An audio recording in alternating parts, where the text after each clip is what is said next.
የሚያወራው ከአህለል ኪታቦች መካከል ራሱ መጽሐፍን ከተሰጡት ነው የሚለው ከምትል ነገር አለ አይደል? መነሻ ከተኛ ላይ ክርስቲያኖችንም ክርስቲያኖች ሁሉም እኩል አይደሉማ።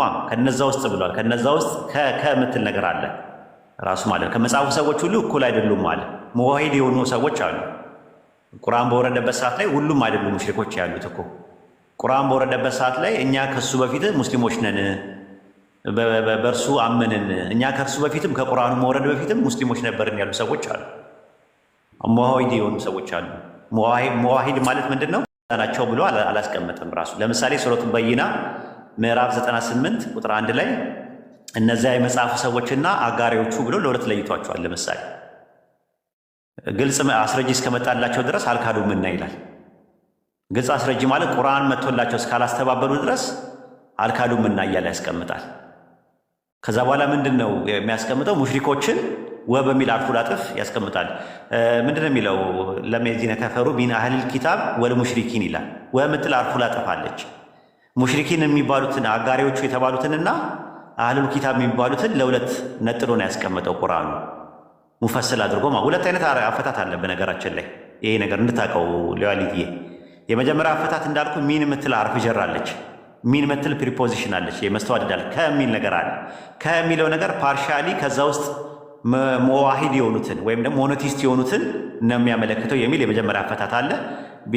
የአምላክን ስም የሚጠሩ ትሪኒቲ የማይቀበሉ ኢየሱስ አምላክን ነው ብለው የማይቀበሉ ሰዎች እንደዚህ አይነት ሰዎች ያረዱትን መብላት ይቻላል። አንድ የመጀመሪያው ነው። ሁለተኛ የእነሱ ሚስቶቻቸውን ጥብቆቹን ማግባት ይቻላል። ጥብቆቹ ማለት ምንም ነገር ያልተነካኩ በሽርክም በምንም በድንግልና የሚሆኑ ሴቶች ማለት ነው። ሁለት ሌላው ደግሞ ምንድን ነው? የመጀመሪያ የተነገረው ነገር ሙጅመል ነው፣ ጥቅላዊ ነው። ሙሽሪኮችን ማግባት የተከለከለ ነው ካለ በኋላ ሙፈሰል አድርጎ ስፔሲፋይ አድርጎ አላህ አህለል ኪታቦችን ነጠላቸው። የቅድሙ ሱረቱል በይና ምዕራፍ 98 ቁጥር 1 ላይ ያለውን ጥቅስ አወረደና አህለል ኪታቦችና ሙሽሪኮችን በሚል አርፉ ላጥፍ ለያቸውና ቁጭ አደረጋቸው። ስለዚህ አምላካችን አላህ አህለል ኪታቦችን እያወቀም እነዛ ነገሮች ወደ እኛ እንዲመጡ ስለሚያስፈልግ ከዛ አንጻር ሴቶቻቸውን ማግባት ይቻላል ቢል ፈቀደ ማለት ግን ወንዶችን አልፈቀደም። ለምሳሌ አንድ ያዘል ለምንድን ነው ሴቶችን የፈቀደው ሲባል እንደምትመለከተው ሳይኮሎጂካሊ ማለት ነው ወንድ የማየት ነገር ይሸውደዋል። የማየት ነገር አይኖቻችሁን ስበሩ የሚባለው ለዛ ነው። ሂጃብ ሴቶች የሚያደርጉትም ለዛ ነው፣ ለወንዱ ተብሎ ነው። የአይኑ ችግር አለበት ወንድ ልጅ ሳይኮሎጂካሊ ካየ በቃ እንትን ይለዋል። በቃ አይኑ ትክክል አይደለም የወንድ ልጅ። የሴት ልጅ ደግሞ ጆሮዋ ትክክል አይደለም ራሱ የቱሪና ፋሰው የቱልቱ ላይ አም ሆኖ የመጣ ነውና እዚህ ጋር ደግሞ በሱረቱል ማኢዳ ምዕራፍ 5 ቁጥር 5 ላይ አላህ ደግሞ ምን አለ? አልየውመ ኡሒለ ለኩም ጠይባት አለ። ዛሬ መልካሞች ሁሉ ለእናንተ ተፈቀዱ አለ። የመፈቀድና ያለመፈቀድ ጉዳይ አለ እዚህ ጋር። አልየውመ ኡሒለ ለኩም አጠይባት መልካሞች። ከነዛ መልካሞች መካከል አንደኛ ወጣዕሙ ለዚነ ኡቱል ኪታበ ሒሉን ለኩም አለ። እነዛ መጽሐፉን የተሰጡትን ሰዎች ምግባቸውን መብላት ለእናንተ የተፈቀደ ሆነ። አህለል ኪታብ የተባሉት ወጣዕሙኩም ሒሉን ለሁም የእናንተ ምግብ ለእነሱ ሐላል ሆነ። ከዚህ በፊት ምን ነበር ሲባል ሐራም ነበር ማለት ነው። ሙጅመል ነበረ መጀመሪያ በአጠቃላይ። ግን ዛሬ ምን አደረገ? አልየውመ ኡሒለ ለኩም ጠይባት አለ። ዛሬ መልካሞች ለእናንተ ከነሱም ደግሞ አለ ወልሙሕሰናቱ ሚነል ሙእሚናት ወልሙሕሰናቱ ሚነል ለዚነ ኡቱል ኪታብ አለ። ከአማኞች ከሆኑትም ጥብቅ የሆኑትን ያለው አላህ አይደለም። ከአህለል ኪታብ ብቻ አማኞች ከሆኑት ራሱ ጥብቅ የሆኑትን ነው አላህ እያለን ያለው። እንዲሁም ደግሞ ወልሙሕሰናቱ ሚነል ለዚነ ኡቱል ኪታብ ሚን ቀብሊኩም አለ። ከእናንተ በስተፊት ያሉትን እነዛ አህለል ኪታቦችን ከነሱ ጥብቆች የሆኑትንም ማግባት ተፈቀደ አለ። ስለዚህ አላህ ሱብሓነሁ ወተዓላ ከዚህ አንፃር ነው። ለምሳሌ ኢብኑ ከሲር ላይ ብንመጣ ፈቀድ ኸሰ ዛሊከ ኒሳኡ አህለል ኪታብ ቢቀውሊሂ ወልሙሕሰናቱ ሚነል ለዚነ ኡቱል ኪታበ ሚን ቀብሊኩም እያለ በእርግጥ ኸሰሰው። ኸሰ ማለት ምንድን ነው? ነጥሎ አወጣው ከነዛ ውስጥ ማለት ነው። ቃለ ዓሊይ ብኑ አቢ ጠልሐተ ዐን ኢብኑ ዐባስን ፊ ቀውሊሂ ወላ ተንኪሑል ሙሽሪካት ሐታ ዩእሚንነ የሚለውን ምን አለ ብሎ ሲባል ይሄ አታግቧቸው የሚለውን ጉዳይ ኢስተስነ አላሁ ዐላ ሚን ዛሊከ ኒሳ አህለል ኪታብ አለ። የአህለል ኪታብ ሴቶችን ከነዚህ ውስጥ ነጥሎ አወጣቸው። ወሀከዛ ቃለ ሙጃሂድ ወዕክሪማ ወሰዒድ ብኑ ጁበይር ወመሕኩል ወልሐሰን ወደሓክ ወዘይድ ብኑ አስለም ወረቢዕ ብኑ አነስ ወገይረሁም እያለ እነዚህ ሁሉ በዚህ መንገድ እንዳስቀመጡት ይናገራል ማለት ነው። ስለዚህ ኻስ ተደርጎ ዓሙን ኻስ አድርጎ አላህ ያመጣበትና ከነዛ መካከል የአህለል ኪታቦችን ተፈቀደ የሚለው ቃል በመኖሩ ብቻ የመፈቀዱን ኻስ አድርጎ አላህ መፍቀዱን የሚያሳይ ነገር ነው። ወላሁ አዕለም። ኡስታዝ እዚህ ላይ ሴንስ አድርገዋል ወይ እንትን ካላለ ምንድነው አንዳንድ ዳጎስ ያለ መልስ እንሰጣለን። ምግብ ተፈቀደ ተብሏልና ለምሳሌ በክርስትና በስመ አብ ወልድ ወይም በእስልምና ቢስሚላ ተብሎ የሚታረደውና አሁን በስመ አብ ወልድ ተብሎ የታረደ ከብት አንተ በትበላ አሻረክ ሊባል አይችልም። ሁለት አይነት እንትን ነው ያለው እይታ እንዳልኩ በእስልምና አንደኛ እንዳልኩ ነው ቅድም የመጽሐፉ ሰዎች የተባሉ ወይም ደግሞ መጽሐፍን የተሰጡት የተባሉ ሱረቱ ማኢዳ ምዕራፍ 5 ቁጥር 5 ላይ የተጠቀሱት ከሚል ነገር አለ። ሚን የምትል ነገር አለ። ሚን ማለት በአረብኛ ከማለት ነው፣ ፓርሻልን ነው። ከዛ ውስጥ ነጥሎ ከመጽሐፉ ሰዎች በአንድ አምላክ አስተምሮት የሚያምኑት ሲያርዱ በአምላክ ስም ብለው የሚያምኑ በጌታ ስም ብለው የሚያርዱ ከሆነ ችግር የለውም። በኢየሱስ ስም ግን ብለው የሚያርዱ ወይም ደግሞ በስላሴ ስም ብለው በስመ አብ ወወልድ ወመንፈስ ቅዱስ አሐዱ አምላክ ብለው የሚያርዱት እነሱን አያካትትም ብለው የሚሉ ያስቀመጡ አሉ። እንደዚህ አይነት እንትን ያላቸው ይፈሰሩ አሉ። ሌሎቹ ደግሞ ሲፈስሩ ምንድን ነው አምላካችን አላህ እያወቀ ነው ማለትም ሁለቱን ነጥሏቸዋል። ሙሽሪኮች የሚላቸውንና ልክ አህለል ኪታብ የሚባሉትን ሱረቱ በይና ምዕራፍ 98 ላይ ነጥሏቸዋል። ሀስ አድርገዋል። አም የነበረውን ሀስ አድርገዋል። ጀነራል የነበረውን ስፔሲፋይ አድርጎ እነሱን ነጥሏል። ስለዚህ እነሱን ኦፕሽናል በሆነ መልኩ መብላት ይቻላል። ሀላል አድርጓል። ሀላል አድርገዋል ማለት ሪኮመንድ ይደረጋል ማለት አይደለም። ልክ የአሳማ ስጋ፣ አልኮል ምናምን የሚባሉ ነገሮች ኤክሰፕሽናል ኢስቲስና በሆነው እንደመጡ ሁሉ እዚህ ጥቅስ ላይ የመጣው ኢስቲስና ነው። ኤክሰፕሽናል በሆነ መልኩ መጥቷል ነው። ስለዚህ ከዛ አንጻር ነው የሚታየው። ረሱል ሰለላሁ ዐለይሂ ወሰለም አይሁዳዊ ሴት ወርች ስጋ ወርች ምንድን ነው የፊት እግር በግ ሰርታ በልታለች። በልተዋል። ሄደው ረሱል ሰለላሁ ዐለይሂ ወሰለም ሰርታ ማለት እሷ ሰርታ በልተዋል ራሱ ማለት ነው። ሌሎችም ማስረጃዎች አሉ። እንደዛ የአህለል ኪታቦችን ስጋ መብላት የተፈቀደበት እንትናል። የተፈቀደ ሙባህ ነው እያልን ያለ ነው። ሙባህ ማለትና ምንድን ነው ሙስታሃብ ማለት ይለያያል። ማለትም የተፈቀደና የሚበረታታ ነገር ይለያያል። የሚበረታታው አጅር አለው፣ የተፈቀደው ግን ተፈቅዷል ነው።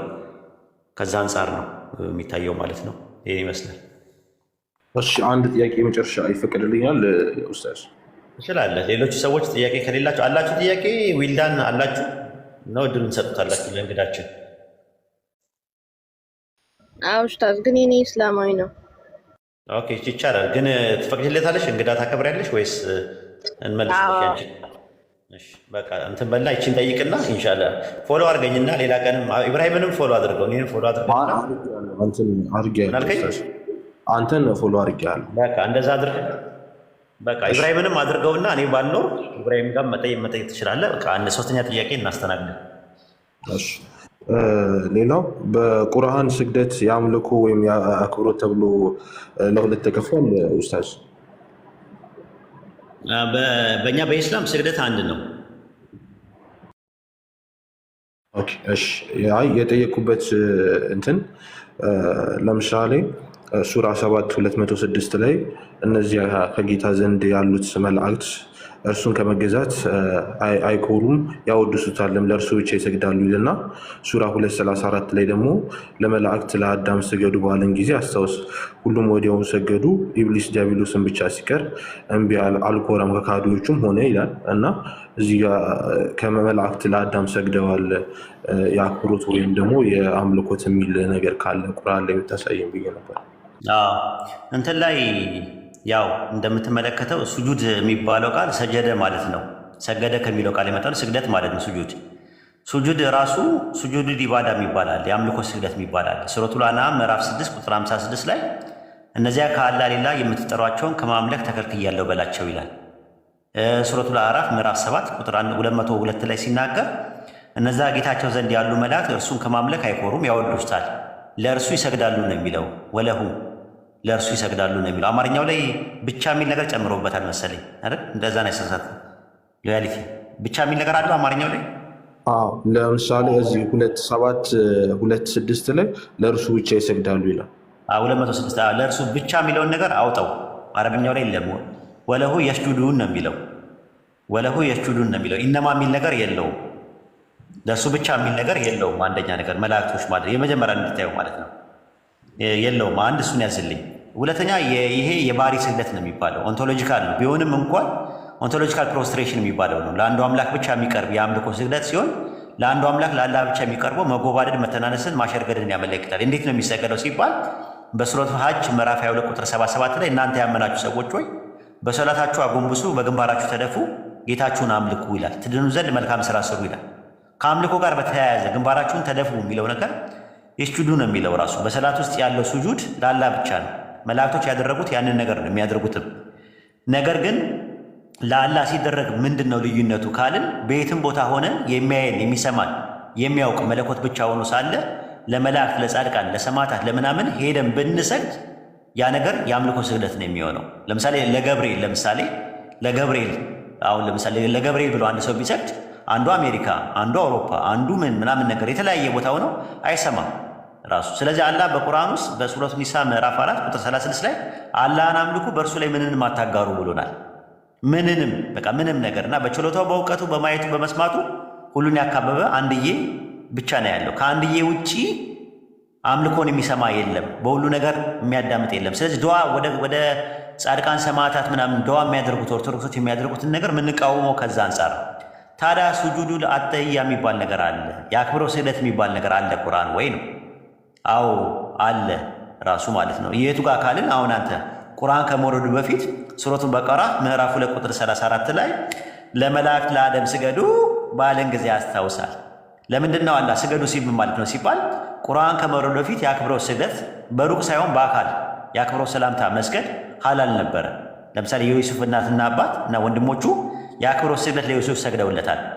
ሱረቱ ዩሱፍ ምዕራፍ 12 ቁጥር 4 ላይ ዩሱፍም ለአባቱ አባቴ ሆይ እኔ 11 ከዋክብት ፀሐይና ጨረቃ በሕልሜ አየሁ፣ ለእኔ ሰጋጆች ሆነው አየኋቸው ባለ ጊዜ ያስታውሳል። ከዛ ምን ታደረገ? ይህ ትንቢት ነው። ሱረቱ ዩሱፍ ምዕራፍ 12 ቁጥር 100 ላይ ወላጆቹን በዙፋኑ ላይ ያወጣቸው ዓለም ለእነርሱ ሰጋጆች ሆነው ወረዱለታል። አባቴ ሆይ ይህ ፊት ያየዋት ህልም ፍቺ ናት፣ ጌታ በእርግጥ እውነት አደረጋት ይላል። ሰገደ። ይሄ የጸጋ ስግደት ምን ይባላል? ግሬስፉል ፕሮስትሬሽን ይባላል ራሱ ማለት ነው። ግሬስፉል ፕሮስትሬሽን ማለት አክብሮትን ለማሳየት እጅ መንሳትን ያመለክታል ማለት ነው እንጂ ከዛ በኋላ ይሄ ነገር ወዳልሆነ ነገር ባይብል ላይ የተፈቀደ ነገር ነው። በጥንት ጊዜ ይቻል ነበረ ብለው አንዳንድ ሰዎች በሌሉበት ምን ማድረግ ጀመሩ? መስገድ ጀመሩ። ዛት ሚንስ የአምልኮ ስግደት ሆነ ማለት ነው። የአክብሮቱ ስግደት ሄዶ ወደ አምልኮ ስግደት ሲሆን አምላካችን አላህ በሱረቱ ፉሲላት ምዕራፍ 41 ቁጥር 37 ያለው ጥቅስ አወረደ። ምን የሚል? ሌሊትና ቀንን ፀሐይና ጨረቃ ከምልክቶቹ ናቸው፣ ለፀሐይና ለጨረቃ አትስገዱ፣ ለዚያ ለፈጠራቸው ለአላህ ስገዱ፣ እርሱ ብቻ የምታመልኩ እንደሆነ ለሌላ አትስገዱ ይላል። አየክ፣ ተከለከለ። ረሱል ሰለላሁ ዐለይሂ ወሰለም አንድ ጊዜ ሙዓዝ ነው የነበረው። ሙዓዝ የመን ደርሶ መጥቶ ረሱል ሰለላሁ ዐለይሂ ወሰለም ሊሰግድላቸው መጣ። ከዛ በኋላ መጣና ሰገደላቸው እንጂ ለነቢዩ ሰገደ ይላል። እሳቸውም ምን አሉት? ሙዓዝ ሆይ ይህ ምንድን ነው አሉት። እርሱ ማለት ሻም ምድር ላይ ሄጄ ለኤጲስቆጶሳትና ለጳጳሳት ሲሰግዱ ተመለከትኩኝ፣ ይህ ለእርሶ በራሴ ልሰራው ተመኘዋለሁ። የአላህ መልእክተኛ ምን አሉት? ይህ በፍጹም እንዳሰሩ አሉ ይላል። ስለዚህ ቁርአን በወረደበት ሰዓት ላይ ተከለከለ። ለምን? ሰዎች ነገ ጠዋት የሞቱ ሰዎችንም ሊሰግዱ ይችላሉ። ተከለከለ እንጂ አሁን ለምሳሌ ገብርኤል ሚካኤል ምናምን ቢመጣ ይፈቀድ ነበር ድሮ፣ እንግዳ አድርገው ሲያገኟቸው ማለት ነው። በባይብልም ማየት ትችላለህ። እንደዚህ አይነት ነገሮች አሉ። እኔ እንዴት እንደሆነ አላውቅም፣ አንተ ብዙ ታነባለህ ብዬ አምናለሁ። ኦሪት ዘፍጥረት ምዕራፍ 23 ቁጥር 7 ላይ ማየት ትችላለህ። አብርሃም ተነሳ ለምድር ሕዝብና ለኬጢ ልጆች ሰገደ ይላል። አመለከ ማለት ነው እንዴ? ኖ አይደለም፣ እንደዛ አይደለም። ራሱ የአረብኛው ቃል ተመሳሳይ ሱጁድ ነው የሚለው። የግሪከኛው ቃል ፕሩስኩኒዮ ብሎ ነው ያስቀመጠው። የዕብራይስጡ ቃል ሻኻህ ብሎ ነው የሚያስቀምጠው። ኦሪት ዘፍጥረት ምዕራፍ 27 ቁጥር 29 ላይ አሕዛብ ይገዙልህ፣ ሕዝብ ይስገዱልህ አለ። ይስገዱልህ ያለው ማን ነው ሲባል ይስሐቅ ነው። ለያዕቆብ ይስገዱልህ አለው። እዚህ ጋር ይስገዱ ለሚለው የገባው ቃል ተመሳሳይ ነው። ራሱ የአምልኩ ማለት አይደለም። ራሱ ኦሪት ዘፍጥረት ምዕራፍ 42 ቁጥር 6 ላይ የዮሴፍ ወንድሞች በመጡ ጊዜ በምድር ላይ በግንባራቸው ተደፍተው ሰገዱለት። ሱጁድ ነው ያደረጉለት። ፕሩስኩኒዮ ማለት ስግደትን ነው የሚያመለክተው ራሱ ማለት ነው። መጽሐፈ ሩት ምዕራፍ 2 ቁጥር 10 ላይም በግንባሯ ተደፍታ በምድር ላይ ሰገደችለት። ለማ? ለቦዔዝ ሰገደለችለት። አንደኛ ዜና መዋዕል ምዕራፍ 29 ቁጥር 20 ላይ ራሳቸውንም አዘንብለው ጉባኤ ሁሉ ለያህዌና ለንጉሱ ሰገዱአል። ሰገዱ በሚለው በአንድ ግስና እና በሚል ደግሞ መስተጻምር ተጫፍሮ መጥቷል። ስግደቱ ለያህዌ የአምልኮ ነው የሚሆነው፣ ለዳዊት ደግሞ ያክብሮት ነው የሚሆነው። ግን ሰገዱ ነው የሚለው። ለማንና ለማን የሰገዱት? ለዮድሄ ባብሄ ለያህዌ እና ለንጉሱ ሰገዱ ብሎ ነው የሚያስቀምጠው። በአዲስ ኪዳን ስግደት ይኖር ይሆን? አዎ የአክብሮት ስግደት በአዲስ ኪዳን ቀጥሏል። የሉቃስ ወንጌል ምዕራፍ 24 ቁጥር 52 ላይ እነርሱ ሰገዱለትና በብዙ ደስታ ወደ ኢየሩሳሌም ተመለሷል። ለማ ለኢየሱስ ምን አይነት ስግደት የሰገዱለት? ስግደት የሚለው ፕሮስኩኒዮ የሚለውን ቃል ነው የሚጠቀመው። ማቴዎስ ወንጌል ምዕራፍ 18 ቁጥር 26 ላይ ምን አለ? ባሪያ ለጌታው እንደሚሰግድለት ባሪያ ወድቆ ሰገደለትና ጌታው የታገሰኝ እከፍላለሁ አለው ይላል። እንግዲህ በእስራኤል ትራዲሽን ምን አለ? ባሪያ ለጌታው ይሰግዳል ማለት ነው። ሐዋርያት ሥራ ምዕራፍ 16 ቁጥር 29 ላይ መብራቷን ለምኖ ወደ ውስጥ እየሮጠ እየተንቀጠቀጠም ከጳውሎስና ከሲላስ ፊት ተደፋ ይላል። ተደፋል። ማን ነው? የእስር ቤት ዘበኛው ነው። እንግዲህ ሰገደ። ጳውሎስ ለእኔ መስገድ የለብህ ምናምን አላለውም። ጳውሎስና ሲላስ ሲያገኙት ማለት ነው። ተደፋ በእነሱ ፊት ማለት ነው። ራዕየ ዮሐንስ ምዕራፍ 3 ቁጥር 9 ላይ እርሱም መጥተው በእግሮቹ ፊት ይሰግዱ ዘንድ አድርጋለዋል። ለኤጲስቆጶሱ ማለት ነው። ለፊላደልፊያ ጉባኤ ኤጲስቆጶስ ኢየሱስ እንዲሰግድ አደረጉት። ያ ጉባኤው ምን አደረገ? የአይሁዳውያኖች ጉባኤዎች እንዲሰግዱ አድርጓል። አምልኩ እያለ ነው አይደለም። ስግደት ለሚለው ቃል የተጠቀመጥ ምንድን ነው? ፕሮስኩኒዮ የሚለው ነው። በኪንግ ጄምስ ቨርዥን ባይብል ላይ ደግሞ ወርሺፕ ብለውታል። ወርሺፕ ማለት ምን ማለት ነው? ወርዝ እና ሺፕ ከሚለው ከሁለት ቃላት የተዋቀረ ነው። ወርሺፕ ማለት ምንድን ነው? ዋጋነት ማለት ነው፣ ወይም ደግሞ አክብሮት ማለት ነው። ራዕይ 19:10 ላይ ደግሞ ልሰግድለት በእግሩ ፊት ተደፋዋል፣ በመልአኩ ፊት። ዮሐንስ ለመልአኩ 2 ጊዜ ነው የሰገደለት። ራዕይ 22:8 ላይ ታዩታላችሁ። 2 ጊዜ ሰግዱለት፣ 2 ጊዜም ግን እንዳታደርገው ተጠንቀቀ፣ ለአምላክ ስገድ ብሎ አስጠንቆታል። እንደ ጴጥሮስ ለትሕትና ይሆን ብለን ጥያቄ እናቀርባለን። አይመስለኝም። ሐዋርያት ሥራ 10:25 ላይ ጴጥሮስን ተሰግዶለታል ራሱ። ጴጥሮስን በገባ ጊዜ የቆርኔሌዎስ ተገናኝቶት ከእግሩ በታች ወደቀና ሰገደለት። ጴጥሮስም ተነሳ እኔ ራሴ ሰው ነኝ ብሎ መለሰለት። ስለዚህ ምንድነው ፕሮብሌም የተፈጠረ ዮሐንስ ጋር? የአክብሮት ስግደት ይቻላል፣ መልአኩ ግን እንዳታደርግ ተጠንቀቀው ለምን አለው ሲባል ምናልባት በንያው የአምልኮ ስግደት ሰግዶ ይሆን አናውቅም። አብርሃምና ሎጥ ለመላእክት ሰግደዋል እኮ ዘፍጥረት 18:2 ላይ አብርሃም ሰግደዋል፣ ሎጥም 19:1 ላይ ሰግደዋል። ዘፍጥረት 19:1 መላእክት ወደ ሰዎች ሲመጡና ሰዎች እርስ በርስ ሲገናኙ መስገድ የአክብሮት ስግደት ነው። ነገር ግን መላእክትና ሰዎች የችሎታ የእውቀት የማየትና የመስማት ውስንነት ስላለባቸው በአካል ሳይገናኙ ወገዩ እነሱ ላይ መስገድ የአምልኮ ስግደት ነው፣ የተከለከለ ነው። በተጨማሪ በላይ በሰማይ ያሉ የመላእክትን ምስል በታች በምድር ላይ የሰዎችን ምስል ሰርቶ መስገድና ማምለክ የተከለከለ ነው። ኦሪት ዘጸአት ምዕራፍ 20 ቁጥር 4 ላይ በላይ በሰማይ ካለው በታች በምድር ካለው ከምድር በታች ካለው በውሃ ካለው የማናቸውንም ምሳሌ የተቀረጸ ምስል አድርገህ አትስገድ፣ አታምልካቸው ነው የሚለው። ሁለቱም ነገር ነው የተከለከለው። አምልኮ መጠቀምም አይቻልም፣ ስግደትም አይቻልም። የሥላሴ ስዕል ተብሎ በሥላሴ ስም የሚደረጉ ስዕሎች የተከለከሉ ናቸው። ለዛ ነው ሱረት ፉሲላት ምዕራፍ 41 ቁጥር 37 ላይ እስልምና ጋር መጥቶ ቁጭ ነው ያደረገው። ሌሊትና ቀን ፀሐይና ጨረቃ ከምልክቶቹ ናቸው። ለፀሐይና ለጨረቃ አትስገዱ፣ ለእነዚያ ለፈጠራቸው ለአላህ ስገዱ፣ እርሱም ብቻ የምታመልኩ እንደሆነ ለሌላ አትስገዱ ብሎ አምላካችን አላህ ነግሮናል። ስለዚህ የተከለከለ ነው። በእስልምና አይደለም እንትን ፎቶ መስቀል አይቻልም፣ ግድግዳ ላይ መስቀል አይቻልም ፎቶ። በዚህ ደረጃ ነው ወደ አምልኮ እንዳይሄድ። የቤተሰብ ፎቶ የአባት የእናት ፎቶ ከተደረገ በኋላ የልጅ ልጅ ሲመጣ ደግሞ የሆነ ሳለ አድርጎ ኮንታክት ማድረግ ይጀምራል፣ ማዋራት ይጀምራል። የተከለከለ ነው። አይሰሙም አይለሙም፣ አይሰሙም አይለሙም፣ አይናገሩም አይጋገሩም። ዲኮምፖስት ካደረጉ በኋላ አንድ ሰው ከሞተ በኋላ በዚህ ዓለም ላይ ያለው ኮንታክት የሚያደርግበት ፊዚካል ፐርሰፕሽኑ ዲኮምፖስት ያደርጋል። ከአተምና ከሞሌኪውል ኮምፖስት ያደረገው ነገር በአጠቃላይ ዲኮምፖስት ያደርጋል። ዲኮምፖስት ካደረገ ኮንታክት የምታደርገው አይሰማም። ኮሚኒኬት የምታደርግበት የፊዚካል ወርልድ ጋር ኮንታክት የለውም። ስፒሪቹዋል ወርልድ ውስጥ ነው የሚሄደው። እዚህ የሚደረገው ነገር አያውቁም ራሱ። ስለዚህ እኔ ለምንድን ነው የሞተውን ሰውዬ የምጠይቀው? እንዲያደርግልኝ እያልኩኝ መጠቃ ጠየቅኩት። ናፍቀኛል ምናምን እያልኩኝ ፎቶ ሰቅዬ ካደረግኩኝ ነገ ጠዋት የልጅ ልጄ ደግሞ ተነስቶ መለማመን ይጀምራል፣ አያቴ እያለ እንትን ማለት ይጀምራል። ስለዚህ በኢስላም አስተምሮት ውስጥ ስትሪክት ሞኖቲዝም ነው ራሱ ተከልክሏል። ኢብራሂም ጨምርለትና የተወሰነ እንትን በለው ማለት ነው።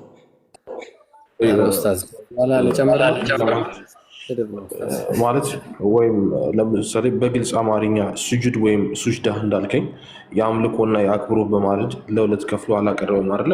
ወሂድ ያው ነገርኩህ እኮ የአክብሮት በጥንት ጊዜ አለ፣ ራሱ በጥንት ጊዜ አለ፣ ይቻላል። ራሱ የአክብሮት ስግደት ይቻላል። ቁርአን ሲወርድ ነው የተከለከለው ብያለሁ። ሲገናኙ ሱጅዳ የሚባለው ነገር ግን ቁርአን ላይ አለ ኡስታዝ? ምኑ ሰጅዳ የሚባለው ማለት የአክብሮ ያህል ግን ማለት ነው። ስጁዳው ለአክብሮት ለሰዎችም ለመላእክትም ለአደም አድርጎ ነበረ። ሰዎችም ሲገናኙ ይሰጋገዱ ነበር ለአክብሮት እጅ መንሳት ማለት ነው። ግን ቁርአን ላይ ተቀምጧል፣ ቃል በቃል ተቀምጧል። ሰጅዱ ወይም ደግሞ ስጁድ የሚለው ነገር አስቀምጦታል። አላደመጥከኝም? ሱረቱ በቀራ ምዕራፍ 2 ቁጥር 34 ላይ ለመላእክት ለአደም ስገዱ አላህ እንዳላቸው ስገዱ የሚለው ቃል እንደዛ ነው። ተመሳሳይ ነው አረብኛው።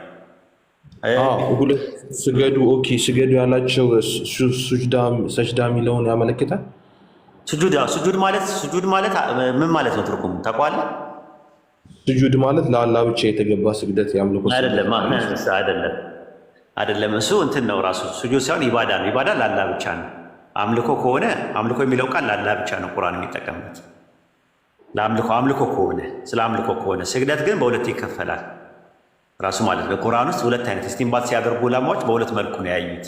ከቁርአን በፊት የነበሩ ህዝቦች በሁለት መልኩ ይጠቀሙበታል። አንደኛው ለአላህ የሚጠቀሙበት የአምልኮ ስግደት የሚባል አለ። ሁለተኛው ደግሞ የአክብሮት ስግደት የሚባል ነገር አለ። ግን ቁርአን ሲመጣ ሲወርድ ግን ሁለቱም ያኛው ተከለከለ። የአክብሮት ስግደቱ ሰዎች የአክብሮት ስግደት ሲገናኙ ነበረ ሰላም ሲባባሉ የሚሰጋገዱት የነበረው። ነገር ግን ሰዎች ሄደው ተለጠጠና ምን ሆነ? ሰዎች በሌሉበት መስገድ ጀመሩ እንጂ መላእክቶች ሲመጡ በእንግድነት በምናምን ሲመጡ እኮ ይሰግዱ ነበረ ሰዎች። ግን መላእክትን ደግሞ በሌሉበት ገብርኤልን በሌለበት ከሰገድከው እሱ የአምልኮ ስግደት ይሆናል። የአምልኮ ስግደትና የአክብሮት ስግደት ልዩነታቸው ምንድን ነው ሲባል የአክብሮት ስግደት በአካል ስታገኛቸው ነው። በአካል ስታገኛቸው ሰላም ስትላቸው ያኔ እጅ የሚነሱት ነገር ነው የነበረው። የአምልኮ ስግደት ደግሞ ምንድን ነው የሚለየው? በሩቅ ሆነ አላህን ሁሉን የትም ቦታ ሆነ ሁሉን ነገር ይሰማል፣ ሁሉን ነገር ያያል፣ ሁሉን ነገር ያውቃል ብለህ ስትሰግድ እሱ ስግደት ምን ይባላል? የአምልኮ ስግደት ይባላል ማለት ነው። ያንን ማድረግ የምችለው ለአላህ ብቻ ነው፣ ለፈጠረ ብቻ ነው፣ ለመለኮት ብቻ ነው። መለኮትነቱን ደግሞ አላህ አያጋራም። ስለዚህ መላእክትን ገብርኤልን በሌለበት ቦታ ላይ አንዱ ጸደንያ ማርያም ሆኖ አንዱ የውብላ ማርያም የሚባል ሆኖ አንዱ ልደታ ማርያም ሆኖ አንዱ ደግሞ ቁልቢ ገብርኤል ሆኖ አንዱ ብስራተ ገብርኤል ሆኖ ቢጸልይ ጸሎትን አይሰማም። ለምን? ገብርኤል ውስንነት አለበት። አንደኛ የእውቀት ውስንነት አለበት፣ ሁለተኛ የመስማት ውስንነት አለበት፣ ሶስተኛ ነገር ደግሞ የችሎታ ራሱ ውስንነት አለበት። ሁሉን ቻይ አምላክ ነው ሁሉን ነገር መቆጣጠር የሚችለው።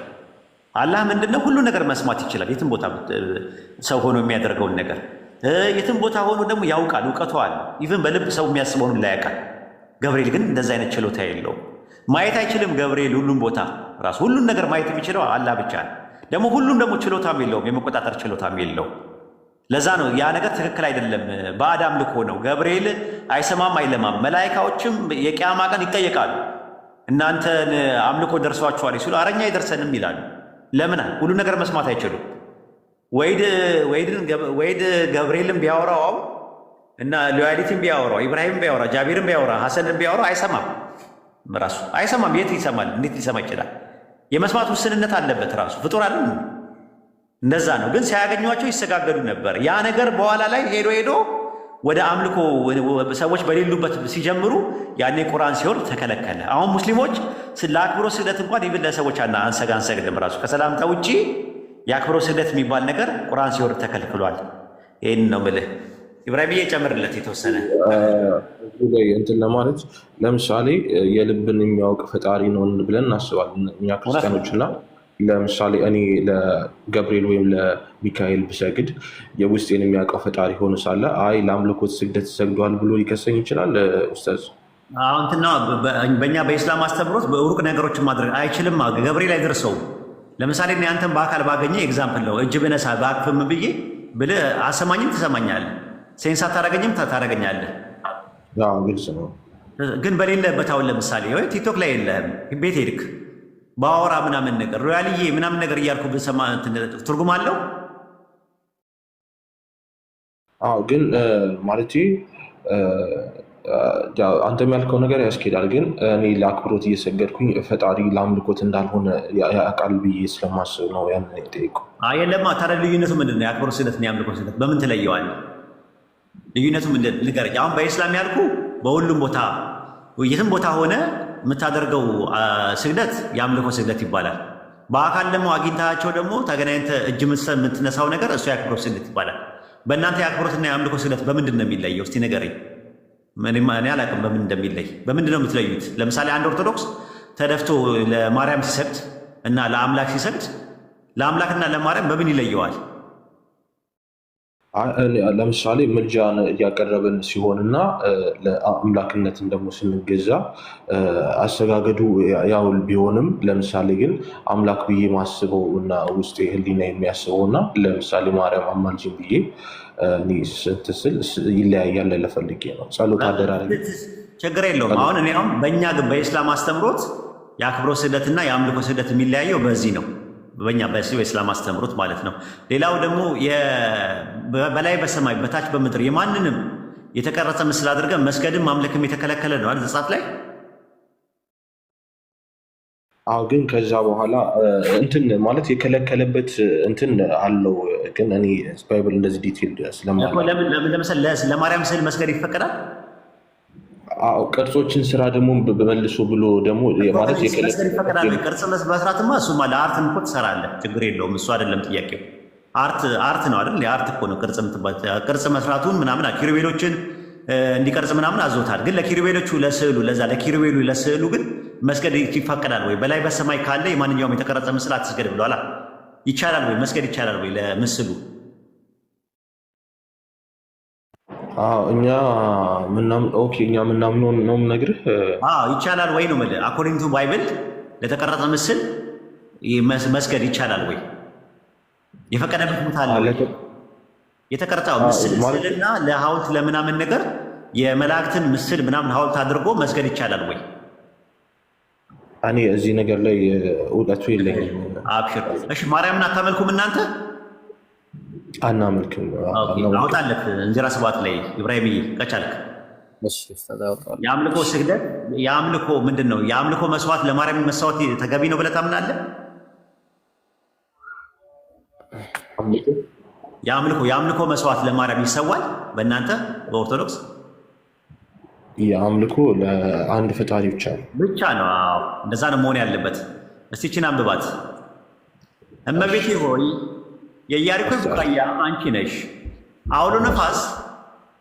አውሎ ነፋስ ያላበቀለው ደምግባት ያማረ ነው።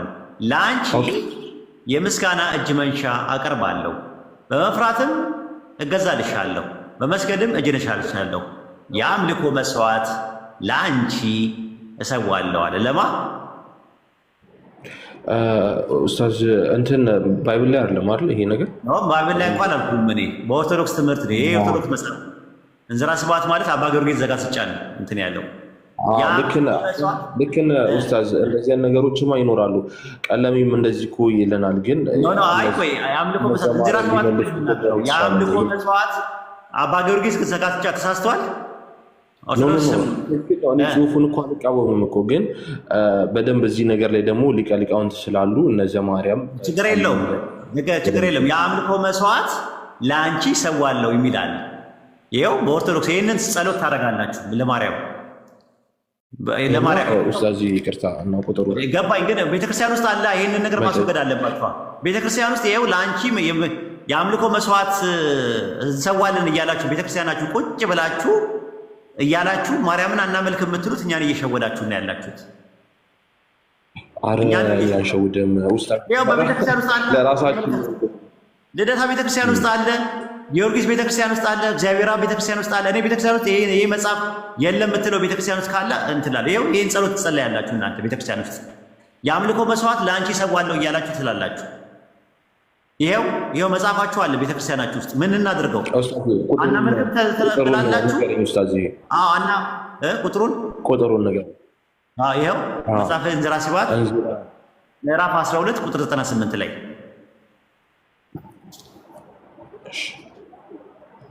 እና ጠይቅና ና። እኛ አሁን ምንድነው ጥያቄያችን?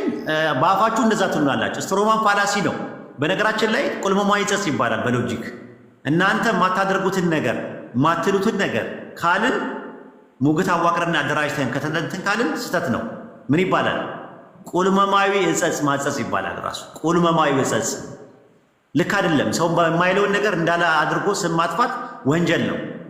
አልቀበለውም እኔም ራሴ። ነገር ግን እዛ ጋር ምንድን ነው የሚለው? የአምልኮ መስዋዕት እያላችሁ የአምልኮ መስዋዕት ለአንቺ ሰዋለሁ እያላችሁ የአምልኮ መስዋዕት ለማርያም ትገብራላችሁ። በቤተ ክርስቲያን ውስጥ ጊዮርጊስ ውስጥ አለ ይሄ መጽሐፍ አርጋኖን ይባላል። እንትን ውስጥ አለ የእግዚአብሔር ቤተ ክርስቲያን ውስጥ አለ። ቦሌ ሚካኤል ውስጥ አለ። የካ ሚካኤል ውስጥ አለ። እንደገና ደግሞ ያ ማን ነው አውቶቡስ ተራ ያለው ሚካኤል አለ። ማን የሚባል አዲሱ ሚካኤል የሚባለው አለ።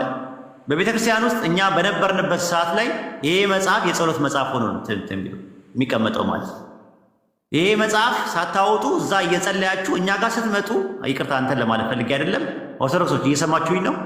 እኛ ጋር ስትመጡ ማርያምን አናመልክም እያላችሁ አሸውዱንም። እኛ የአምልኮ መስዋዕት ለአንቺ ሰዋለሁ፣ የአምልኮ መስዋዕት ለአንቺ ሰዋለሁ። እንዴት ነው የአምልኮ መስዋዕት? ለአንድ አምላክ የሚገባውን ለማርያም እንትን አንድ ኦርቶዶክሶችን አንድ ጥያቄ ጠይቃችሁ፣ ለፈጣሪ የምታደርጉት ለማርያም የማታደርጉት ምን ነገር አለ? እስቲ ስለተሳላላችሁ ለፈጣሪም ለማርያም ታደርጋላችሁ። ዕጣን ታጨሳላችሁ። ጾም አላት ራሱ ይጾምላታል። ፍልሰታ የሚባል ጾም። ጸሎት ትጸልያላችሁ። ድረሽልን ትላላችሁ። ራሱ ይህን አድርግልን ትላላችሁ። ማትሉት ነገር ማርያምን ማጠይቋት ነገር እስቲ ንገሩኝ። እስቲ የማይደረግላት ለማርያም የማይደረግላት ለፈጣሪ ብቻ የሚደረግ ነገር አንድ ነገር መጥቀሳችሁ ኦርቶዶክሶች፣ አንድ ነገር ጠቅሶ ይሄ ለማርያም አናደርግም ለፈጣሪ ብቻ ነው የምትሉት አንድ ነገር እስቲ ንገሩ። የለም፣ አንድ ነገር የለም። ስለቱ መሳለቱ መጸለዩ ምናምን ነገር ሁሉን ነገር ነው የምታደርጉት። ለፈጣሪ የምታደርጉትን ነገር ለማርያም የማታደርጉት ነገር የለም። ኦርቶዶክሶች ካላችሁ ይሄን ይመስላል። አይ ቲንክ ሎያሊቲ ከጨረስክ እናመሰግናለን። እስቲ ለሌላ ሰው ደግሞ እድሉን እንስጥ ማለት ነው። እሺ ኡስታዝ ፈቃደኛ ሆነ ስለመለስልኝ አመሰግናለሁ። ያለው እውቀት ካላደንቅ አላልፍም፣ ግን አንዳንድ ለምሳሌ የምንማርበት አለን ብዬ አስባለሁ። እንደ ሀሳብ ነው። አመሰግናለሁ። እሺ በጣም እናመሰግናለን። ተባረክ። መልካም ጊዜ ይሆንልህ። እንዳንተ አይነት ጨዋ ሰው መጥቶ ማንኛውም እስልምና ላይ የሚጠይቀን ሰው ካለ ለማስተናገድ ዝግጁ ነን። ይህን ይመስላል ማለት ነው። በእስልምናውም በክርስትናውም እንትን ችግር የለውም ማለት ነው። ኢንሻአላህ እስቲ ዊላናን አናግራት ኢብራሂምዬ። እሺ ዊላና ሰላም ነው ኡስታዝ? አንዴ ኢብሮ ሰላም አለይኩም ወራህመቱላሂ ወበረካቱሁ። ወአለይኩም ሰላም ወራህመቱላሂ ያፎን ወደዛ እንትን ሳትሉ ማለት ነው። ልጆች ታብታብ አድርጉ። እሺ ታብታብ አድርጉ። እስካሁን ራሱ ማለት ብዙ ሰዓት ቁጭ ብለናል። 1 ሚሊዮን አልገባም። ኡስታዝ እውቀቱን ሲያካፍለን እናንተ ደግሞ አጅር የምናገኝበትን ቲክቶክ ትንሽ ስታሳዩት ራሱ ቫይራል ያወጣል። ስለዚህ ሌሎችም ደግሞ የኛ ቤተሰቦችም ሊመጡ ስለሚችሉ ታብታብ አድርጉ፣ ኮፒ ሊንክ አድርጉ፣ ሪፖርት አድርጉ። ሌላው ደግሞ ማለት ነው የሚሳደቡትን እኛ እየመወትን ነው ከስራ ጋር ስለሆነ ማለት ነው። ድንገት የሚያልፈንን ደግሞ ሲመለሱ እንመውታለን። ሜሽን እያደረጋችሁ አትሰዳደቡ። ኸይር እና ታብታብ አድርጉ። ግዴታ ሁሌ መናገር አይጠበቅብንም። ኡስታዝ ሁሌ እንደዚህ አይነት ነገር አይናገርም። እሱ እንደዚህ አድርጉ ስለማይል እሱ ትምህርቱን ብቻ ስለሆነ የሚሰጠን እናንተ ደግሞ ማድረግ ያለባችሁ እናንተ ታውቃላችሁ። ኢንሻአላህ ቀጥሉ። ይብሩ አፍወን። እሺ አብሽሪ። የምላሰው ለምታና ያው ሪፖስት ማለት ነው። እሺ ጀዛኪላ ኸይር። እሺ ዊልዳና ሰላም ነው? ሰላም አለይኩም። ወአለይኩም ሰላም። ሙስሊም ነሽ? እሺ ጥያቄ ያለሽ? ሊንክ ለማድረግ ነው፣ ኮፒ ሊንክ ለማለት ነው። ሪፖርት ያደርጋሉ እና እናንተ ኮፒ ሊንክ አድርጉ ነው። እሺ ያኔ ጥያቄው ግን እንደ ፈትዋ ነው ይቻላል? የፈትዋ ጥያቄው ኡስታዝ ከፈቀደ ነው። ይብራብና እኛ የፕሮፌሽናሊ ኮምፓራቲቭ ሪሊጅን ላይ ያለ ነው። ሂጂና ኡስታዝ እሱ ጋር ጠይቂው። እኛ የማይመለከተን ነገር የምናውቀውን ነገር ነው ማውራት ያለብን። ይሄ ዲን ነው። እሺ ዊላናዬ አይ ቲንክ አንደርስታንድ ታደርጊናል። ስለማናቅ ነው፣ እኔ በበኩሌ ስለማላቅ ነው ፈትዋ ነገር ውስጥ ማልገባው ማለት ነው። ገብቶሻል? እና ቦታው ኮምፓራቲቭ ሪሊጅን ነው። ኮምፓራቲቭ ሪሊጅን ካለች ጠይቂ፣ ከሌለች ደግሞ እሱ ጋር ሂጂ። ኡስታዝ እሱ አልከፈተም እንዴ? ያጀማ አልከፈተም ቤት ያሁኑን አላውቅም። አንተ እያለ ነበረ። ኦኬ ዊ አላውቅም። እሱ ጋር ሄዱና በቃ እንትን በሉ ኡስታዝ ጋር ሄዱ። እኔ የለው ማለት ነው። ሌላ ሰው አስገቡ። እስከዛ ድረስ ማውራት የምትፈልጉ ነገር ካለ አውሩ ራሱ። እኔም ደግሞ እንትን ኡስታዝ ራስህን አተልቅ። ታብታብ ከስር ኡስታዝ ራሱን አተልቅ እያሉ ነው። ራስህን አተልቅ። ችግር የለውም አውሩ። ማል ላይ ስራ ስለምሰራ እንትን በሉኝ ማለት ነው። አንድ 10 ደቂቃ ምናምን ስጡኝ። እናንተ ሰው አስገቡ ስትፈልጉ ማውራት ከፈለጋ ጃቢርም አለ፣ ኢምራንም አለ፣ ሐሰንም አለ፣ ረመዳንም አለ። ማውራት የምትፈልጉ ነገር አሁን ከ10 ደቂቃ በኋላ ደግሞ እመለሳለሁ ኢንሻአላህ። እሺ እሺ ኡስታዝ ኢንሻአላህ። ሰላም አለይኩም። ኢምሩ ሰላም አለይኩም፣ እንዴት ናችሁ? ሐሰን ወአለይኩም ሰላም ወራህመቱላሂ፣ እንዴት ናችሁ ያ ጀማ? ወአለይኩም ሰላም ወራህመቱላሂ ወበረካቱ። የኡስታዝ ወሂድ ባለፈው ቀዳ ወልቀደር በክርስትና እንዲሁም በእስልምና ያስተማረንን በሁለት ቪዲዮ ፖስት አድርጌዋለሁ። ግቡና ተማሩበት። በጣም ትልቅ ትምህርት ነው። በሁለቱም እስልምናና ክርስትናን በተመለከተ በሁለት ቪዲዮ ነው እና ሼር ኮፒ ሊንክ አድርጉ ለሰዎች እንዲዳረስ ማለት ነው ኢንሻአላህ። እሺ ሁላችሁም ሼር ኮፒ ሊንክ አድርጉለት ግቡና። ያው ትምህርቱ ቀላል ትምህርት አልነበረም ባለፈው የተሰጠው ትምህርት ማሻአላህ። እሺ ጥያቄ ያለው ሰው ካለ መግባት ይችላል። አይ ቲንክ ጥያቄ ያላችሁ ሰዎች አንድ ቁጥር አሳዩ። ያ ኢምራን አለ ኢንሻአላህ ኡስታዝ ከሚመለስ ድረስ I have only one question ይላል። እሺ ቲቲ ላብ ሰላም ነው?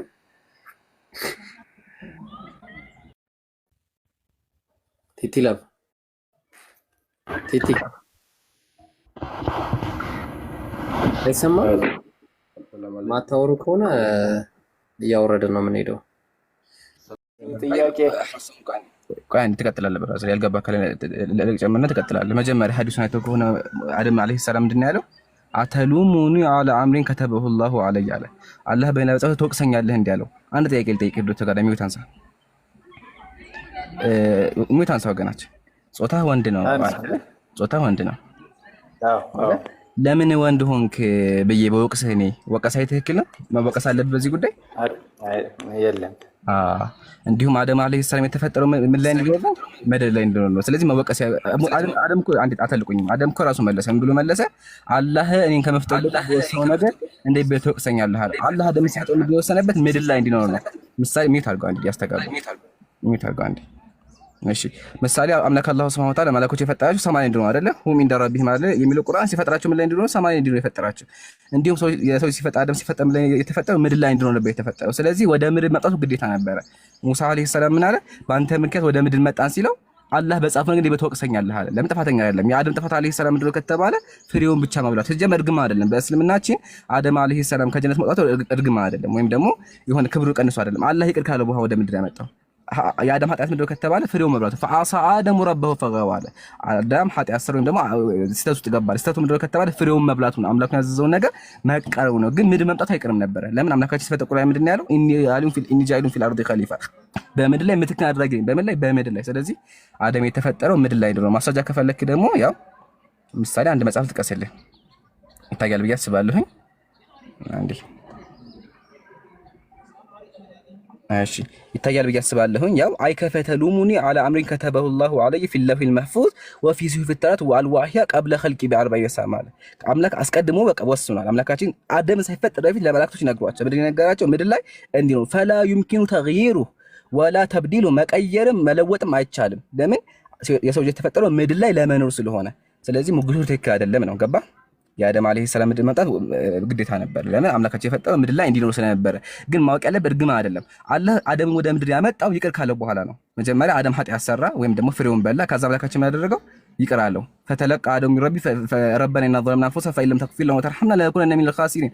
አምላካችን በደለናል። ከዛ በኋላ አምላክ ይቅር አለው። ይቅር ካለው በኋላ ወደ ምድር ያመጣው። ስለዚህ አስቀድሞ ጀነት መግባቱ ራሱ ፈተና ነበር። ፈተናው ምንድነው? ተውባ ማድረግ። ፍሬውን ይባል ወይስ አይበላም የሚል ነበር። አደም ደግሞ ወደቀ። ከዛ አምላካችን ይቅር ካለው በኋላ ወደ ምድር አመጣው። ጨርሻለሁ። ቀጥለ ይብሮ ጀዛኩሙላህ። ልግባ ነው በመሃል። ሰላም አለይኩም። ልግባ ቆይ ትገባለህ። መቀጠል እችላለሁ ኢብራሂም? እኔ ኦኬ። በአጠቃላይ አርጊመንቱ ቅድም ኢብራሂም ያነሳው ላይ አንቀጹን ካስተዋልከው ዴርቶ ምዕራፍ 2 ቁጥር 30 ላይ በአጭሩ ያንን ጥያቄን ይመልስልሃል። ወኢዝ ቃለ ረቡከ ሊልመላኢከቲ፣ ጌታህ ለመላእክቶች ያለውን አስታውስ ይላል። ለመላእክቶች መች ነው እንዲህ ያለው ሲባል ኢኒ ጃኢሉን ፊል አርዲ ኸሊፋ፣ እኔ በምድር ላይ ምትክን አድራጊ ነኝ አለ። መች ነው ለመላእክቶች እኔ በምድር ላይ ምትክን አድርጋለሁ ብሎ የተናገሩ ሲባል ከመሰረቱ አደም አለይሂ ሰላም ገና ከመፈጠራቸው በፊት ማለት ነው። ገና ሳይፈጠሩ ለምድር እንደሆነ ለመላእክቶች ነገራቸው ማለት ነው። እነሱም ከዛ በፊት የነበሩ ፍጥረታቶች ስለነበሩ ያንን ታሳቢ አድርገው ቃሉ አተጃዕሉ ፊሃ መን ዩፍሲዱ ፊሃ ወየስፊኩ ዲማ በማለት ያንን ሐሳብ ሰጡ ማለት ነው። ይሄንን አንቀጽ የሚያብራራልን ምንድን ነው? ከመሰረቱም ለምድር ነው የተፈጠረው ነው። ወደ ምድር መምጣቱ የሱ ነፃ ፍቃድ ኖሮት አይደለም ነው።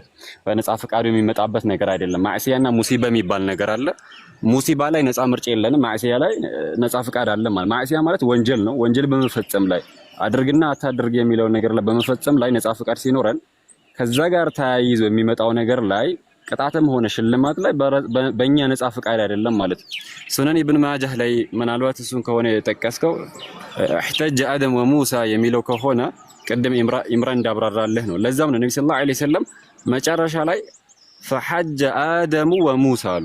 አደም ሙሳን ረታዋሉ። ለምን ሲባል ሙሳ አደምን የወቀሱበት ነገር ላይ ነፃ ምርጫ ስላልነበራቸው ነው። ለዛም ነው አደም ዐለይሂ ሰላም አተሉሙኒ على امر قدر الله علي قبل ان يخلقني ب40 سنه እኔን ከመፍጠሩ ከ40 ዓመት በፊት በወሰነብኝ ነገር ተወቅሰኛለህነ በማለት ነፃ ፍቃድ በሌላቸው ነገር መሆኑን አስተማሩት ማለት ነው።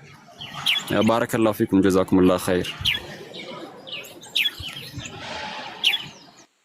እሺ ደግባ በማለት ግባ አይ ለነበረ ይሄ አሪፍ መልስ ነው እና ከዛ ባለፈ አዳምን ይቅር ባይለው ግን የት ይገባ ነበር? ጀሃነም ይገባ ነበር። ምሳሌ ምክንያቱም እዛው ላይ ታስተውሉና ሱረቱ በቀራ ምዕራፍ 2 ቁጥር 36 ላይ የኒትሽን ዛፍ አትቅረቡ፣ ግን ከቀረባችሁ ወይም ከበላችሁ ምን ትሆናላችሁ ነው ያላቸው።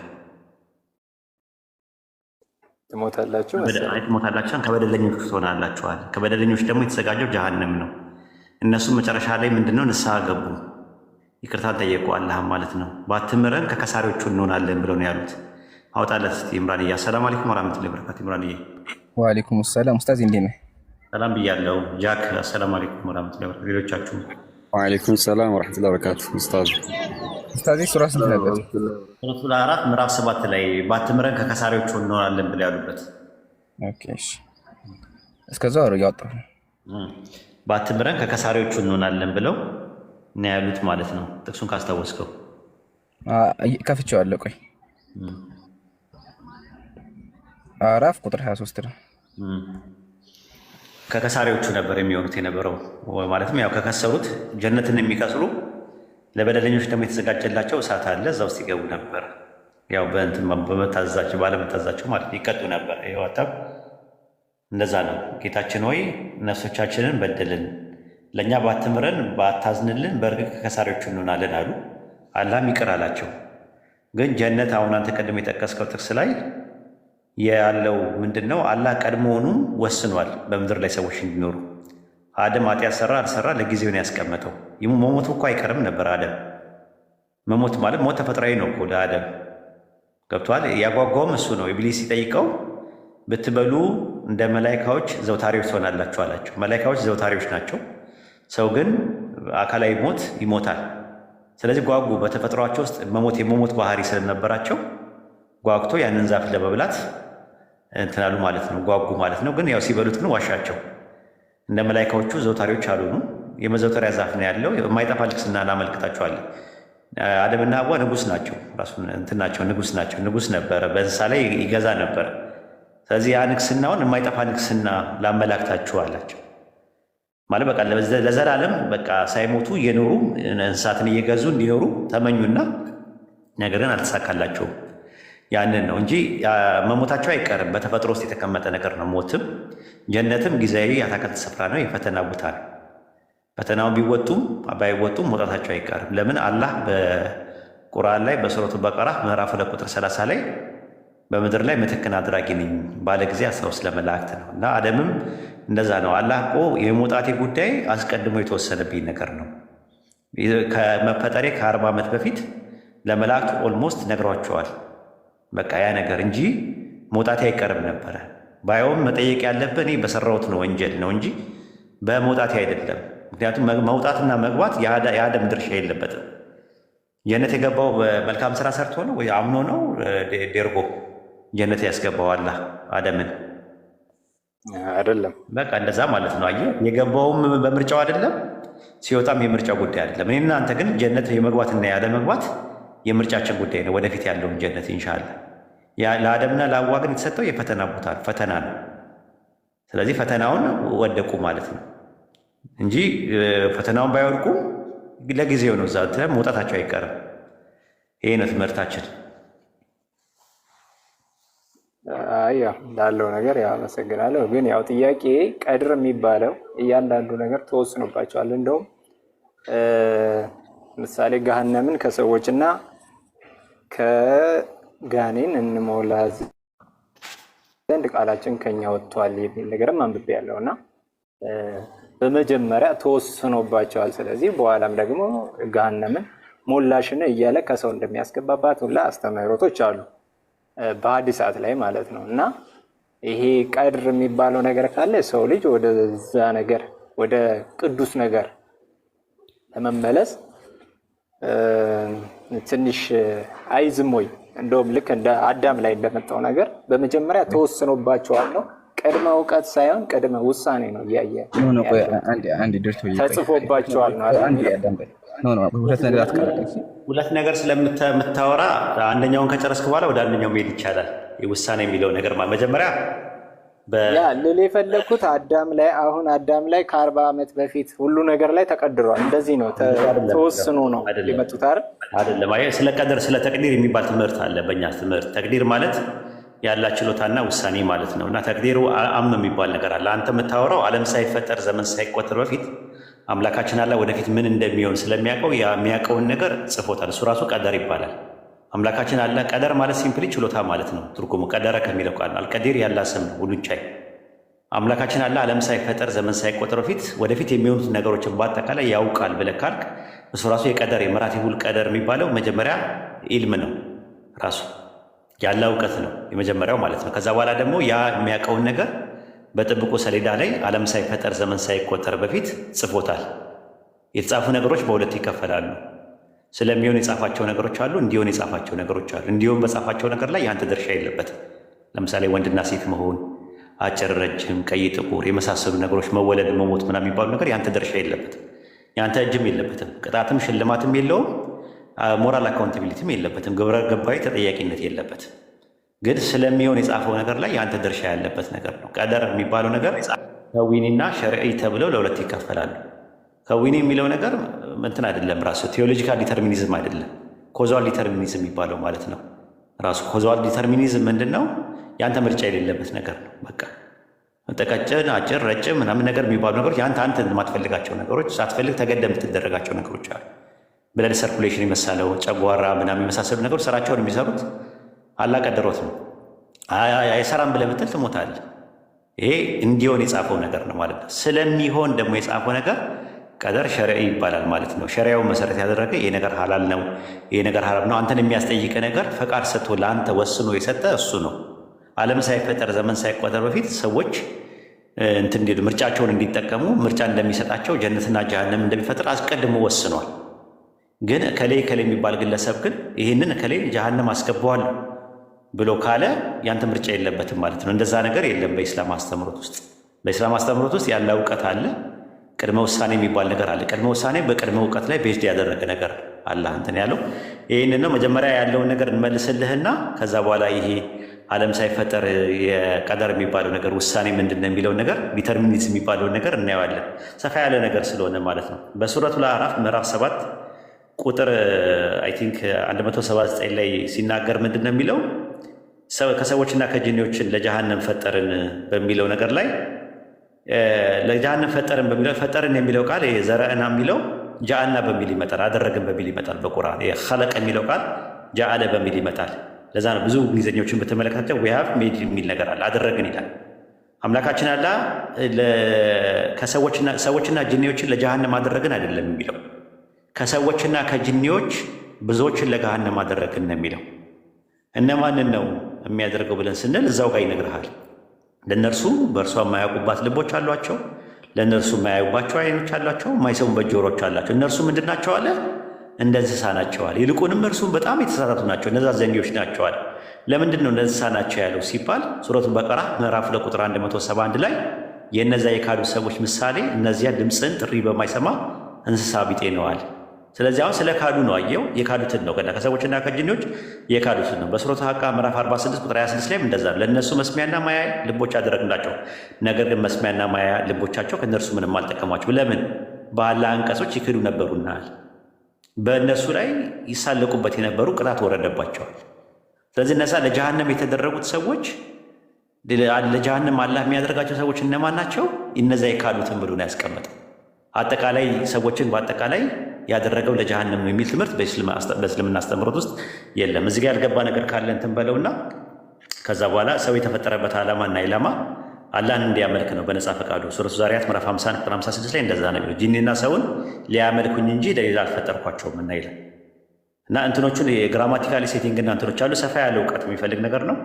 እንደ ጥያቄ መጠን ሰፋ ያለ እዚህ ላይ ማብራሪያ ከፈለግ አሁንም ላብራራልህ እችላለሁ ማለት ነው። ወንድሞችም ይጨምሩልሃል። ግልጽ ነው እንትኑ ዴርቶ ያው እንደ ሃይማኖታቸው የገለጽክበት ያው እኛም ማንረዳበት አይነት ነገር ቢመስለኝም ጠይቃይ ፕሊስ ዳጎስ ያለ መልስ ሰጣለን። ገሰረት ሆነማ እንድትወጣ አንፈልግም። ዝም ብሎ ከፈለግ ተቀበል አይደለም። ራሱ እንትን በለን አመራምረን እኛንም ጥያቄ በጠየቀን ቁጥር እውቀታችን እየጨመረ ይመጣል። በጣም ነው ደስ የሚለን ራሱ እና ፕሊስ እሱ ላይ ያልተመለሰ ነገር ካለ በደንብ ማድማት ነው የምንፈልገው። ለእኛ የሚጠቅመን ያ ነው። የአንተ መጠየቅ ለእኛ ጥቅም አለው። ፕሊስ እሱ ላይ አድማውና ጠይቀን ካፈለግ ያልተመለሰልን ነገር ካለ ቅር ብሎ መውጣት የለብን። መልካም ያለው ነገር ምን መሰለ፣ ነፃ ፈቃድ ተሰጥቷል ከተባለ ቅድመ ውሳኔ ሊኖር አይገባም የሚል እሳቤ አለ። አንደኛ ደግሞ እውቀቱም ምሳሌ እኔ እንደምጸድቅና እንደምቆነን አላህ ያውቃል አያውቅም? ምሳሌ ማለት ያውቃል። የሚያውቅ ከሆነ እውቀቱን መቀየር እችላለሁ። ያለ እውቀት እኮ አጠቃላይ ነው። ለምሳሌ ማወቁ ላይ ችግር አለብህ ማለት ማወቅ አምላክ ፈጣሪ አስቀድሞ ማወቁ ላይ ፕሮብሌም አለ አንተ ጋር። አንዳንድ ሰዎች እንደዛ የሚያው ኦፕንነስ ቴዎሎጂ ይባላል። እሱ ውስጥ እንዳትሆንብኝ እንዴት ሶስት እንዳትሆንብኝ እሳቤ ስላለ ነው። እኛ ጋር ምሳሌ ኤልሻዳይ የሚለው ነው ምሳሌ ሁሉን ቻይ ብለን እናስቀምጠዋለን። ሁሉን ቻይ ከሆነ ደግሞ ማወቅም ብቻ አይነት ነገር እንደሰው አንሰጥም። አንተ ምሳሌ ወሂድ ነው ስም አይደለ? ወሂድ ብዬ አውቅሃለሁ። ከዚህ በኋላ አይምሮ ውስጥ ገብተሃል፣ አለማወቅ አልችልም። አላህ አምላካችን አላህ ወስኗል። እዛ ቡድን ውስጥ ደግሞ መግባት አለመግባት ያንተ ወስኖ ነፃ ፈቃድን ሰጥቶ ምን ብሎ ወስኖ ቴዎሎጂካል ዲተርሚኒዝም የሚባለውን ነገር ያደረገው እሱ ነው። ቴዎሎጂካል ዲተርሚኒዝም የሚባል እኮ በክርስትና ውስጥም አለ። ካልቪኒዝም ይቀበላል፣ አርሜኒያኒዝም ይቀበላሉ፣ ኦርቶዶክስ ይቀበላሉ፣ ካቶሊክ ይቀበላል ራሱ ማለት ነው። ቴዎሎጂካል ዲተርሚኒዝምም የኮዛል ዲተርሚኒዝምም ሁለቱንም ነው የሚቀበሉት በክርስትና። አይ ቲንክ እኔ ቴዎሎጂ ነገር የምታውቃቸው ከሆነ አይ ቲንክ አላውቅም። ቸርች ፋዘርስን ትቀበላለህ ዴርጎ? አንዳንድ ጥቅሶችን ልጥቀስልህ ከቸርች ፋዘርስ እና እስኪ የያዛቸው ይጠቅማል። ምናልባት እንትን ስለሆነ ማለት በፕሪዲስቲኔሽን ላይ በጣም ያወሩ የቸርች ፋዘሮች አሉ። ከነ መጽሐፉ ከነ ምናምን እንትን ይላል። ለምሳሌ ቀለሜንጦስ ዘሮ የሚባለው እንደሚከተሉ ያንን ነገር የመረጣቸውን ወሰናቸው አይደለም። ዓለም ሳይፈጠር እኮ ነው የምጠይቅህ። ዓለም ሳይፈጠር ነው እሱ ኢየሱስ ነው የመረጣቸው። ኢየሱስ ዮሐንስ ወንጌል 13 ላይ የምታወራው ኢየሱስ የመለመል አስቀድሞ እኔ መረጥኳችሁ የሚለው ማለት ስለ ምርጫ አይደለም የጠየቁት። ዓለም ሳይፈጠር ዘመን ሳይቆጠር በፊት ሮሜ 8:29 ላይ 8:29 ታዲያ የሚያወራው እኮ ስለ አማኞች ነው እኮ የሚያወራው። አስቀድሞ የወሰናቸውን የሚለው ዓለም ሳይፈጠር ነው አይደል የተወሰነው። የሚድኑ ሰዎች ሳልቬሽን የሚያገኙ ሰዎች አስቀድሞ አልተወሰነም ወይስ ተወስኗል?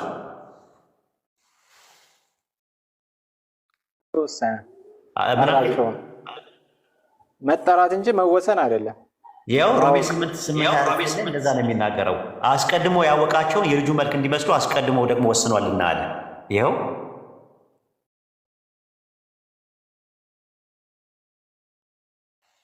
ይሰማል፣ ይሰማኛል። አስቀድሞ ይላል። አስቀድሞ ያወቃቸውን የልጁ መልክ እንዲመስሉ አስቀድሞ ወስኗልና ይላል። አስቀድሞ ወስነዋልና ፕሪዲስት እንዳድርጓል። ያ አሁን ለቅዱሳን ነው የምለው። አንድ ለቅዱሳን ነው እያልኩ ያለው ችግር የለውም። ነገር ግን ኃጢአተኞችን በደለኞችን ቢሆኑ አልመጣሁም። መወሰን የሚባል ነገር የለም ትላልክ ነው። ኃጢአተኞች ጻድቃንን እንደሚያድናቸው አስቀድሞ ወስነዋል ወይስ አልወሰነም ነው ጥያቄው። ችግር የለውም። በቃ ጥሩ ነው። በጥቅስ እናስደግፈው። ሮሜ 8:30 ላይ አስቀድሞ የወሰናቸው እነዚህን ደግሞ ጠራቸዋል። እነማንን የጠራቸው? ቅዱሳንን። ኦኬ ጥሩ። የሚጠፉ ሰዎችስ? አልተወሰነባቸውም። ቆላሲስ 2:22 ላይ ያወጣው እንዴ የሚድኑትን ከወሰነ ኦልሬዲ እኮ ያኛውንም እኮ ማለት እንዲጠፉ ወስኖባቸዋል። ካልወሰነባቸው ምን አደረጋቸው? ሳይወስንባቸው እንዴት ነው? እነዚህን ከወሰነላቸው እነዛኞቹን ካልወሰነላቸው እነዚህን ጀነት እንዲገቡ ነው የወሰነላቸው አይደል? ቅዱሳንን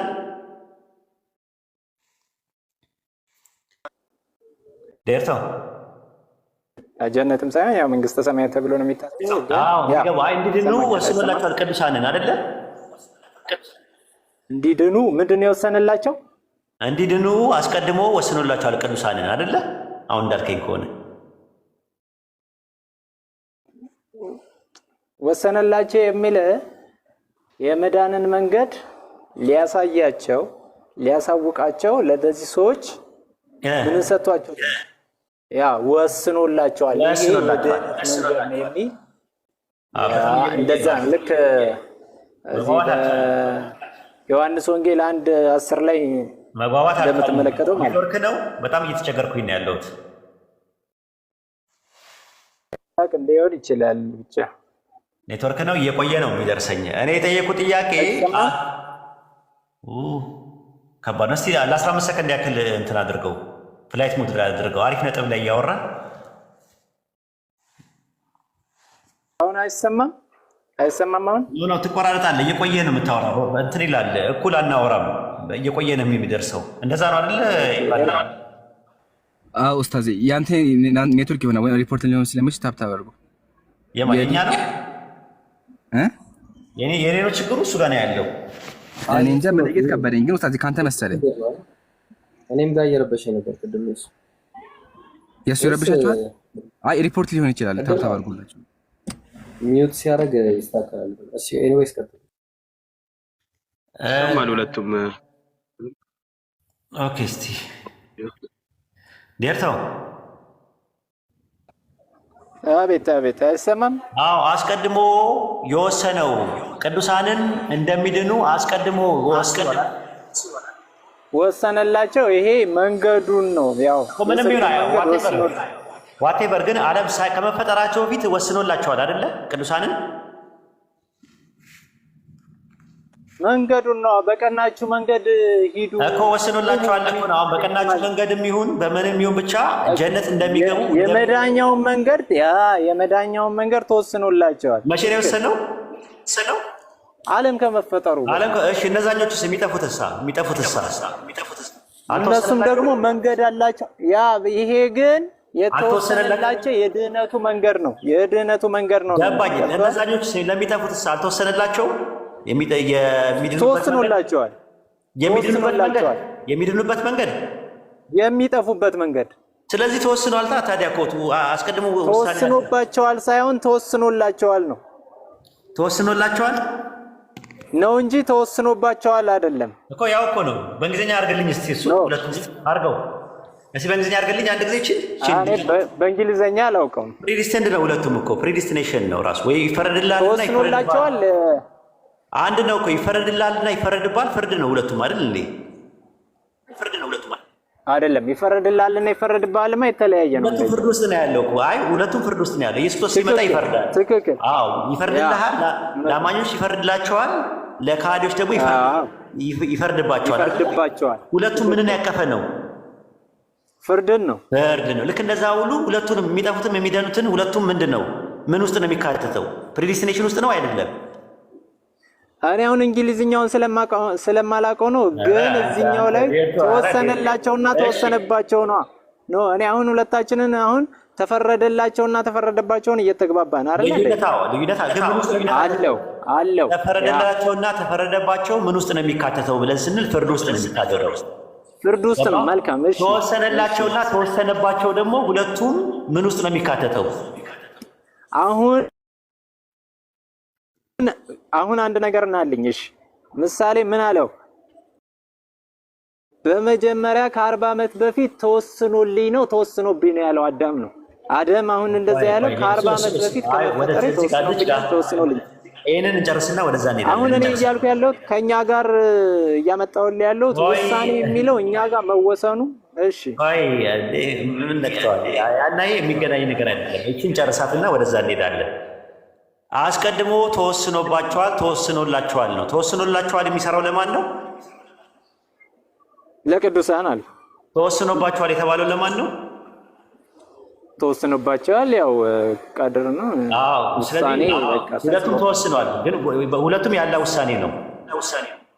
የአምላክ ውሳኔ በእናንተ ሁለቱም የአምላክ ውሳኔ ነው። ያ እሺ ቆላስይስ ምዕራፍ 2 ቁጥር 22 ላይ እንደሚጠፉት እንደተወሰነባቸው ይናገራል። ምን ትላለህ? እናንብበው አለ።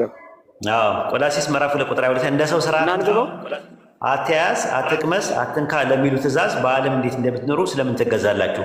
እነዚህ ሁሉ አለ በመደረግ ሊጠፉ ተወስነዋልና ይላል። ተወስኖባቸዋል። አሁንስ ተወስነዋልና ያ አሁን እኔ መወሰኑ ተወሰነባቸው ነው ወይስ ተወሰነላቸው? ይሄ ወሰን ነው። አሁን ይሄ ነው ዴስቲን ቱ ፐሪሽ ዊዝ ዩዝ ይላል። ራስ ፕሪዲስቲንድ ነው የተደረገባቸው ፐሪሽ እንዲሆኑ እንዲጠፉ ተወስኖባቸዋል። ተወስኖላቸዋልማ ከሆነ ላማኞች ነው ብለሃል እኮ ቅድም። አይደለም ተወስኖላቸዋል። ተወስኖላቸዋል ለሁለቱም ነው። በጣም ጥሩ። ስለዚህ ፕሪዲስቲኔሽን አለ ማለት ነው፣ ዓለም ሳይፈጠር በፊት። አሁን መወሰኑ የተወሰነላቸው መንገዱን ነው። ማስረጃ ስጠኝ። የጽድቅ መንገድና እስቲ ማስረጃ ስጠኝ። የጽድቅ መንገድ ነው የሚለው ደግሞ ማስረጃ ስጠኝ። ዋናው ነገር መወሰኑን ካመንክልኛው የጽድቅ መንገድ ለምሳሌ ያው መልካም እሺ፣ መልካም እዚህ ዮሐንስ ወንጌል 1:10 ላይ ያወጣል። እሺ ምን ይላል? ለተቀበሉት በስሙ ለሚያምኑ የሚለውን የፈለከው? ለተቀበሉት በስሙ ለሚያምኑ የሚለውን የፈለከው? ዴርቶ ዮሐንስ ቁጥር 10 ላይ በዓለም ላይ ሚውት አድርጌው ነበር፣ ይቅርታ። አዎ እንትን ነው ለተቀበሉት በስሙ ለሚያምኑ እግዚአብሔር ልጅ ባሉ ዘንድ። እሱ ታዲያ ዘጋ ፕሪዲስቲኔሽን የሚለው ታለ። አሁን ለሚቀበሉት አንድ የመዳን መንገድ ማን ነው? እኛ ደግሞ መንገዱ ማን ነው ብለን ነው የምናየው። እኔ ጠየቅኩህ። አስቀድሞ የተወሰነ የመዳኑ መንገድ ነው የሚለውን ነገር ይፋና ያለ በጣም ያስተጋባል። እንትን ኤርፎን ነው የምትጠቀመው? ያ እንደዛ ነው እየተጠቀምኩ ያለው። ኤርፎን አስተካክለው፣ ንቀለው አንዴ። በጣም ተሰቃየን። ድምፅ ስለማይሰማ ነው። በእርግጥ ለአንተ ሊሰማ ይችላል፣ ግን አይሰማም። አስተካክል፣ እንትንን አስተካክል። በጣም እንትን አለ። ለማንኛውም መንገዱ ነው የተወሰነው ዓለም ሳይፈጠር በፊት የሚል ጥቅስ የለም፣ አላመጣም እስካሁን። ዮሐንስ ወንጌል 1:12 ላይ ለተቀበሉት በስሙ ለሚያምኑ ለእነርሱ እግዚአብሔር ልጆች ይባሉ ዘንድ ስልጣንን ሰጣቸው ነው የሚለው እንጂ አስቀድሞ ስለመወሰን አያወራም።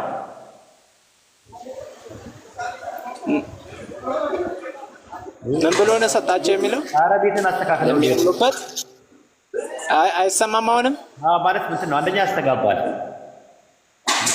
ወይ ሌላ አድርግታል። እንግዲህ ያለውበት ቦታ ነው።